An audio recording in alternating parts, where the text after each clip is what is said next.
విద్యార్థులందరికీ అభినందనలు.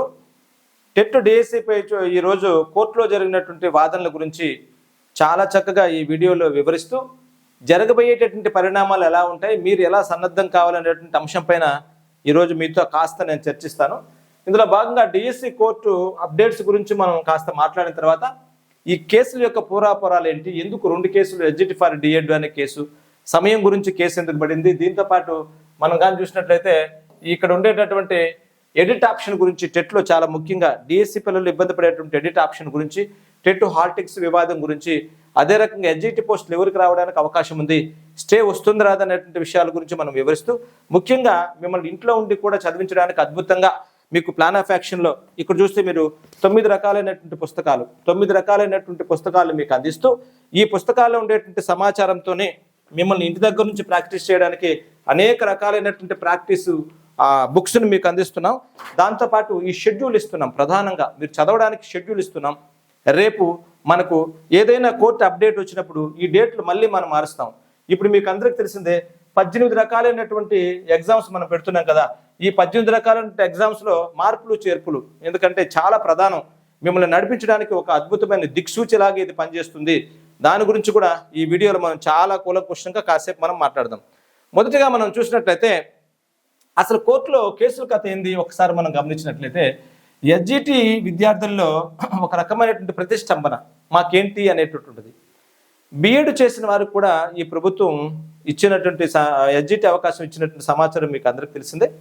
అయితే సుప్రీంకోర్టు నామ్స్ మీరు పాటించలేదనేటువంటి విషయంతో ఈరోజు జరిగినటువంటి వాదనలు నేరుగా హైకోర్టు ప్రధాన న్యాయమూర్తి వద్ద జరిగినటువంటి వాదనలు మనంగా చూస్తే ఏదో కొద్దిగా మనకు ఇది పోస్ట్ పోన్ అయ్యే అవకాశాలు కూడా కనిపిస్తున్నట్లుగా అనిపిస్తుంది. ఒకానొక దశలో టెట్ హాల్ టికెట్లు కూడా ఆపడానికి కూడా మేము వెనుకాడం అనేటటువంటి సంకేతాలు కూడా మనకు వస్తున్నాయి. ఏ రకంగా అయితే సుప్రీంకోర్టు నిబంధనలు మీరు పాటించలేక ఉన్నారు, దానికి సమాచారం ఏదైనా మీ దగ్గర ఉండేటువంటి ప్రశ్నలు కూడా వచ్చాయి. కాబట్టి దానికి సంబంధించినటువంటి అంశాలన్నీ కూడా రేపు మనకు మొదటి సెషన్లోనే తెలియడానికి అవకాశం ఉంది. రెండోది, రేపు ఇంకో కేసు వస్తుంది. మనకు టెట్ డిఎస్సికి మధ్య సమయం లేదు, చాలా ఒత్తిడితో ఉన్నాం. గత చరిత్రలో మనం ఇంత తక్కువ సమయంతో టెట్ పూర్తయిన సమయం తక్కువ సమయంలోనే డిఎస్సి రాయడం మాకు చాలా ఇబ్బందిగా అనేటువంటి విషయం పైన కూడా కేసు ఫైల్ అయింది. అది రేపు తుది విచారణకు రావడానికి కూడా అవకాశం ఉంది. ఈ 2 విషయాలు మనకు వస్తుంది. దీన్ని బట్టి మనం గమనించినట్లయితే మనకు అందరూ ఇబ్బంది పడేది ఎడిట్ ఆప్షన్ లేకపోవడం. 750 రూపాయలు కట్టిన తర్వాత ఏదైనా ఒక చిన్న పొరపాటు జరిగితే ఎడిట్ ఆప్షన్ లేకుండా మళ్ళీ బాధపడేటువంటి వాళ్ళందరూ కూడా ఈ రోజు రాత్రికి లేదా రేపు ఉదయానికి ఎడిట్ ఆప్షన్ రావడానికి అవకాశం ఉందని విశ్వసనీయమైనటువంటి సమాచారం మనకు అందింది. కాబట్టి ఎవరు కూడా భయపడాల్సిన అవసరం లేదు, రెండోసారి ఫీజు కట్టాల్సిన అవసరం లేకుండా ఇది కూడా రావడానికి అవకాశం ఉందని తెలుస్తున్నాం. రెండోది, టెట్ హాల్ టికెట్లు ఇది తేలిన వెంటనే మనకు రావడానికి అవకాశం ఉంది. ఎందుకంటే ఇప్పుడు మనకు నోటిఫికేషన్ ఇచ్చిన బేస్ ఏంటి, బీఈడి వాళ్ళకు ఎస్జిటి అవకాశం ఎలా ఇస్తున్నారు, గత రాష్ట్రాల్లో ఇంతకుముందు రాష్ట్రాల్లో జరిగినటువంటి సమాచారం గురించి వీళ్ళ దగ్గర ఎటువంటి సమాచారం లేకపోవడం అనేటువంటిది కూడా తెలుస్తుంది. కాబట్టి ఇది కూడా కొంచెం సందేహంగానే ఉంది. దీనివల్ల కొన్ని వారాల పాటు మనం టెట్ వాయిదా పడిన తర్వాత డిఎస్సి కూడా వాయిదా పడడానికి అవకాశం కనిపిస్తుంది. ఏది ఏమైనా ఈ పరిస్థితుల్లో మీరు చదవడం అనేది ఖచ్చితంగా చేయాలి. ఎస్జిటి పోస్టులు పూర్తిగా డిఎడ్ చేసిన వారికి వచ్చే అవకాశం ఉంది. స్టే వస్తుందా అనే దానికి రేపు మనకు సమాధానం చెప్తుంది. ఇప్పుడు మనం ప్రిడిక్ట్ చేయొచ్చు, అయినా కూడా వద్దు. ఎందుకంటే మనం ఎప్పుడు పాజిటివ్ వేలతో ఉండాలి, ఉద్యోగం సాధించుకోవాలి. కాబట్టి చదవడం అంటే ఇప్పుడు దీనివల్ల కొత్తగా ప్రారంభించేటువంటి వాళ్ళకు కూడా అద్భుతమైనటువంటి ప్లాన్ ఆఫ్ యాక్షన్ జరుగుతుంది. మీరు బాగా సక్సెస్ కావాలంటే పరీక్షలు బాగా రాయాలి. ఎందుకంటే అన్ని జిల్లాల నుంచి ఇక్కడికి వస్తున్నారు. ఆ జిల్లాలో ఉండేటువంటి విద్యార్థులు కూడా మనం ఉపయోగించడం కోసం ఈ కార్యక్రమం చేస్తున్నాం. ఇంకొకటి కూడా ముస్లిం విద్యార్థులు లేదా బీసీసీ, ఈ 2 బాగా గుర్తుపెట్టుకోవాలా. ముస్లిం విద్యార్థులు కానీ రాష్ట్రంలో ఏ జిల్లా నుంచి అయినా కూడా మన తిరుపతి శ్రీ ప్రజ్ఞకు రావచ్చు. ఇక్కడ మీకు ఏం చేస్తున్నాము అంటే ఫ్రీగా కోచింగ్ ఇస్తున్నాం. ఎందుకంటే సిఈడిఎం మైనారిటీ డిపార్ట్మెంట్ ద్వారా ఉచిత కోచింగ్, ఉచితంగా మనం ఈ మెటీరియల్ ఇస్తున్నాం. డైలీ టెస్టులు, వీక్లీ టెస్టులు, రివిజన్ టెస్టులు కూడా వాళ్ళకి కల్పిస్తున్నాం. కాబట్టి ఈ సదవకాశాన్ని మీ స్నేహితులకు చెప్పండి. ముస్లిమ్స్ కానీ బీసీసీ సర్టిఫికేట్ ఉండేటటువంటి క్రిస్టియన్స్ కానీ అద్భుతంగా దీన్ని వాడుకోవచ్చు. దీన్ని కూడా మీరు చెప్పండి. ఆ తర్వాత మనం నేరుగా పాయింట్లోకి వచ్చినట్లయితే మనం ఒక అద్భుతమైనటువంటి ప్లాన్ ఆఫ్ యాక్షన్తో ఉన్న రోజులన్నీ ఉపయోగించుకోవడం కోసం 18 రివిజన్ టెస్టులు పెట్టుకున్నాం. ఈ రకంగా ఇందులో 4వ రివిజన్ టెస్ట్ రేపలా ఎల్లుండికి జరుగుతుంది. 4వ రివిజన్ టెస్ట్ మనకు 22వ తారీఖు జరగడానికి అవకాశం ఉంటుంది. 22వ తారీఖున మధ్యాహ్నం 2:30 ఇన్స్టిట్యూట్లో ఆఫ్లైన్లో జరుగుతుంది. ఆన్లైన్లో మీకు తిరుపతి శ్రీ ప్రజ్ఞ స్టడీస్ మన యాప్ని డౌన్లోడ్ చేసుకున్నట్లయితే మన యాప్లో తిరుపతి శ్రీ ప్రజ్ఞ స్టడీస్ యాప్లో ఆన్లైన్కి సంబంధించినటువంటి ఎగ్జామ్ కూడా అప్లోడ్ అవుతుంది. ప్రతి అంశాన్ని కవర్ చేస్తూ మీకు ఇస్తున్నాం, చాలా జాగ్రత్తగా చూడండి. జీకే కరెంట్ అఫైర్స్ మనకు మీకు తెలిసిందే 8 మార్కులకు ఉంటుంది, 16 బిట్లు వస్తాయి. దానికి మనం ఈ బుక్ను ప్రొవైడ్ చేస్తున్నాం. అద్భుతమైనటువంటి ప్లాన్ ఆఫ్ యాక్షన్తో ఈ బుక్ను మనం ప్రొవైడ్ చేస్తున్నాం. ఈ బుక్లో ఉండేటటువంటి లైన్ టు లైన్ మీకు చాలా బాగా కరెంట్ అఫైర్స్కి సంబంధించి, అదే రకంగా మనకు ఇంతకుముందు స్టాండర్డ్ జీకేకి సంబంధించి కూడా అన్నీ ఉన్నాయి. అది మీరు అద్భుతంగా ఈ సందర్భంగా ఉపయోగించుకోవచ్చు. దీంతో పాటు మనకు డిసెంబర్ 2023 1 నుంచి 15 వరకు మీరు చదువుకోవాలి. రెండోది పర్స్పెక్టివ్స్ ఇన్ ఎడ్యుకేషన్ 4 మార్కులు ఉంటుంది. ఇందులో ఈశ్వర్భాయ్ పటేల్ కాబట్టి 1977, జాతీయ విద్యా విధానం 1980, కార్యాచరణ ప్రణాళిక 1992. ఈ 3కు సంబంధించినటువంటి అంశాలని చాలా చక్కగా వివరిస్తూ ఈ పుస్తకంలో ఇచ్చాను. పేజ్ నెంబర్లు కూడా మీకు నేను మెన్షన్ చేస్తున్నాను, ఇబ్బంది పడకుండా. ఆ పేజ్ నెంబర్లు కూడా చదువుకుంటూ దీన్ని మనం ఫినిష్ చేయొచ్చు. సమయం కూడా లభిస్తుంది కాబట్టి ఉద్యోగం అనేది ఎట్టి పరిస్థితులు వదలద్దు. కాస్త జాగ్రత్తగా దీన్ని మనం దీన్ని మనం ఫాలో అయితే సరిపోతుంది. అదే రకంగా మనం చూసినట్లయితే ఇక్కడ రెండోది సైకాలజీ, ఎడ్యుకేషనల్ సైకాలజీకి సంబంధించినటువంటి విషయాలు మనకు ఇందులో ఉన్నాయి. దాని గురించి కూడా మనం మాట్లాడుకోవాలి.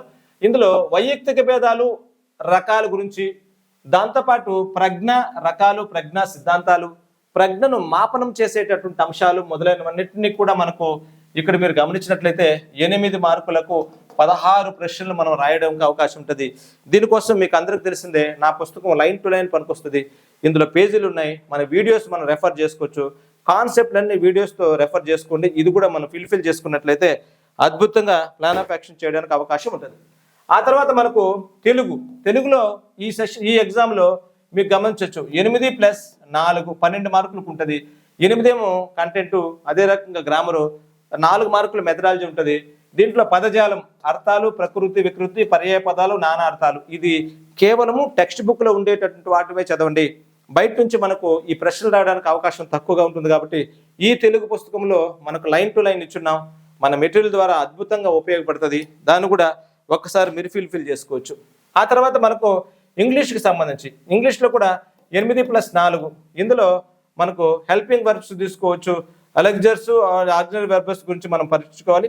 దీంతోపాటు English methodology, listening, speaking, reading, writing, LSRW ఉండేటువంటి ముఖ్యమైనటువంటి అంశాలు, దానికి సంబంధించి కూడా మనం నీట్గా రెడీ చేస్తున్నాం. ఇది చదవాలి. ఈ టార్గెట్ని మీరు కంప్లీట్ చేయాల్సిందే. చాలా సింపుల్గా ఉంటుంది. రేపు ఏదైనా మనకు టైం దొరికితే ఈ ఎగ్జామ్ డేట్లు కూడా పెంచుతాం. ఇప్పుడు డే బై డే పెడుతున్నాం కదా, అప్పుడు ఇంకాస్త పెంచి మీకు ఉపయోగకరంగా చేస్తాం. కాబట్టి ఈ బుక్స్ బాగా చదవడానికి ఇప్పుడు అవకాశం ఉంది. అదే రకంగా మ్యాథమెటిక్స్ 8 మార్కులకు ఉంటుంది.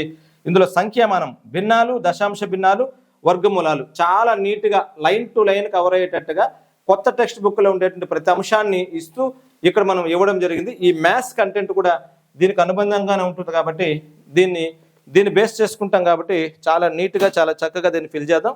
ఆ తర్వాత మనకు సైన్స్ టాపిక్లో ఉండేటువంటి అంశాలు గమనిస్తే, సైన్స్లో మీరు గమనించినట్లయితే ఇక్కడ మీకు 2 అంశాలు మనకు చాలా చక్కగా కనిపిస్తుంది. అందులో బయాలజీకి సంబంధించింది, ఫిజిక్స్, కెమిస్ట్రీకి సంబంధించి. ఇందులో బయాలజీలో 8th క్లాస్లో ఉండేటువంటి కణము నిర్మాణము, 6వ తరగతిలో ఉండేటువంటి సూక్ష్మజీవులు, స్నేహితులు, శత్రువులు, 9వ తరగతిలో ఉండేటటువంటి జీవులు, మౌలిక ప్రమాణము, కణజాలాలు 9th క్లాస్లో ఉండేటటువంటివి. అంటే 8th, 6th, 8th, 9thలో ఉండేటువంటి అంశాలకు ప్రాధాన్యత ఇస్తూ మనం ఇది తయారు చేసాం. చాలా చిన్న బుక్గా మనం నీట్గా సైన్స్ కంటెంట్ని బట్టి బేస్ చేసుకున్నాం కాబట్టి ఇది మీకు చాలా ఉపయుక్తకరంగా ఉంటుంది. అదే రకంగా తర్వాత సోషల్ కంటెంట్ ఉంది మనకు. మీరు కానీ గమనిస్తే సోషల్ కంటెంట్లో మనకు 2 ప్రాధాన్యత కలిగినటువంటి అంశాలు. ఎందుకంటే ఇందులో మీకు కొన్ని అంశాలు మీకు ఇంతకుముందే నేను ఎక్స్ప్లెయిన్ చేశాను. దీంట్లో పరిశ్రమలు, 8th క్లాస్లో ఉండేటటువంటి పరిశ్రమలకు సంబంధించినటువంటి భావనలు మీకు ఎక్కడి నుంచైనా తీసుకోవాలి. అదే మన పరిసరాల్లో ఉన్నటువంటి మార్కెట్లో 7th క్లాస్లో ఉంది. 8th క్లాస్లో గ్రామీణ ప్రాంతాలు, 8th క్లాస్లో చేనేత కార్మికులు, ఇనుము శుద్ధి చేసేవారు, కర్మాగారాలకు సంబంధించింది. దీనికి సంబంధించినటువంటి సమగ్రమైనటువంటిది. దీంతో కాకుండా మీకు చెప్పాను కదా, ప్రాక్టీస్ బిట్లు కూడా పంపిస్తున్నాం. అది కూడా మీరు చాలా చక్కగా, దీన్ని వదలకూడదు, చక్కగా మీరు కంప్లీట్ చేయాలి. ఆ తర్వాత ట్రై మెథడ్లో ఉండేటటువంటి అంశాలకు ప్రాధాన్యత. ట్రై మెథడ్లో మీరు కానీ గమనిస్తే ఉద్దేశాలు, లక్ష్యాలు, ఇది ఈ మనకు ఎందుకంటే 4లో ఇంతకుముందు స్వభావం కంప్లీట్ చేసాం. ఇప్పుడు 4కు వచ్చేసరికి మనకు మొదటిసారిగా ఉద్దేశాలు, లక్ష్యాలు అనేటువంటి అంశానికి సంబంధించి పూర్తిగా ఉండేటటువంటి ప్రతి పాఠ్యాంశాన్ని కూడా కవర్ చేసుకుంటూ ఎక్కడ కూడా బ్రేక్ ఇవ్వకుండా దాన్ని ఫిల్ చేసాం. ఈ బ్రేక్ ఇవ్వకుండా ఫిల్ చేసినటువంటి అంశాలు కూడా మనకి ఇక్కడ నీట్గా ఇస్తున్నారు కాబట్టి ఇబ్బంది లేకుండా మనం దాన్ని ఫిల్ చేసుకుందాం. ఇది మీకు ఉండేటటువంటి అప్డేట్స్ మిత్రులారా. కాబట్టి ఈ టెస్ట్ ఫాలో అవ్వండి, ఏమాత్రం ఎక్కడ బ్రేక్స్ లేకుండా మనం కంప్లీట్ చేసి సిలబస్ మీ చేత 4-5 సార్లు చదివించేటువంటి బాధ్యత మనం తీసుకున్నాం. 100% జాబ్ వస్తుందని తెలియజేస్తున్నాను. Good luck.